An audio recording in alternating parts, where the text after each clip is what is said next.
എടാ മോനെ ദോ നിക്കുന്നു കണ്ട തോണ്ട ഒരെണ്ണം അച്ഛൻ കാണിച്ചു തരാം തോണ്ടേ ഞാൻ അടിക്കാം ദോഹിക്കുന്നു അതങ്ങ്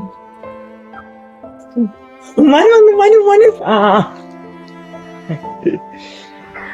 ആദർശേ വാ കളിക്കാം നമുക്ക് വാ എടാ മോനെ അച്ഛമാക്കി വിച്ച നീ പോവാ അവൻ്റെ കൂടെ ഈ പ്രായത്തിലല്ലേ കളിക്കാൻ പറ്റൂ പ്രായമായി ഒന്നും എത്തുന്നില്ല.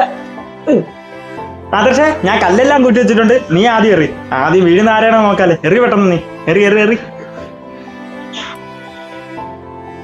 വീട് എന്നെ പിടിക്കാൻ പറ്റത്തില്ല. ഞാൻ പിടിച്ചിട്ടാണോ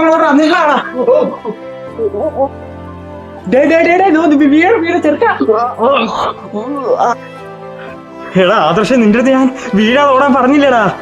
നിന്നെ കൊണ്ട് നിന്റെ അച്ഛൻ എന്തോ വരുന്ന നിന്നെ ഞാൻ പറഞ്ഞല്ല മോനെ ഓടല്ലേ എന്ന് വീണാണ്ടില്ലേ ഏതാണ്ടാ കാലും മുറിഞ്ഞ് ചെറുതായിട്ടൊന്നും മുറിഞ്ഞതാണോ മാമ. നിന്റെ അടുത്ത് ഞാൻ പറഞ്ഞ് ഓടിപ്പിച്ച് കളിപ്പിക്കല്ലേ എന്ന്. നാളെ ഇവനെ ആശുപത്രി പോകാനുള്ളതാണ്, ഇവന് നാളെ ചെക്കപ്പാണ്.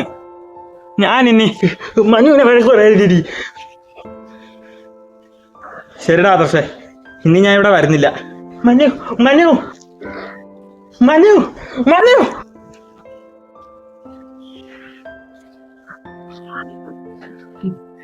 മനുവേ, എനിക്ക് നീ അല്ലാടാ പിന്നെ ആരുണ്ടടാ? എനിക്ക് നീ അല്ലാതെ പിന്നെ ആരുണ്ടടാ? ആദർശേ, ഈ ചെറുക്കന്റെ കാര്യം. മനുവേ, ഞാൻ അപ്പുറത്തെ ദേഷ്യത്തിൽ വല്ലതും പറഞ്ഞെന്ന് പറഞ്ഞ് നീ പോകാനാണോ നിൽക്കേണ്ടത്? ഞാൻ വിചാരിച്ചു മാമ എന്റെ അടുത്ത് ദേഷ്യത്തോടെ പറഞ്ഞാണ്. ഓട്ടവും ചാട്ടവും ഒന്നും വേണ്ട, അവിടെ വിളഞ്ഞ ചക്കയുണ്ട് പ്ലാവിലി, ഞാൻ അത് പിച്ചിട്ട് തരാം. പിടിച്ചോണേ. പിടിക്കണ്ട, ഇത് ചെറുതാണെന്ന് നോക്കണ്ട മക്കള്, നല്ല രീതിയിൽ വിളഞ്ഞ ചക്കയാണ്. എടാ ആദർശ, അച്ഛനോട് സമാധാനം കൊടു, അച്ഛൻ വെട്ടയല്ലേ. ഇല്ല പോയി തിന്നെ. നമുക്ക് തിന്നാ. വാടാ ആദർശേ, ഒരുമിച്ച് കഴിക്കാം. രണ്ടുപേരും അടയും ചക്കരയും പോലെയാണ്. ഇതുപോലെ അങ്ങ് തുടർന്നാൽ മതിയായിരുന്നു രണ്ടുപേരും.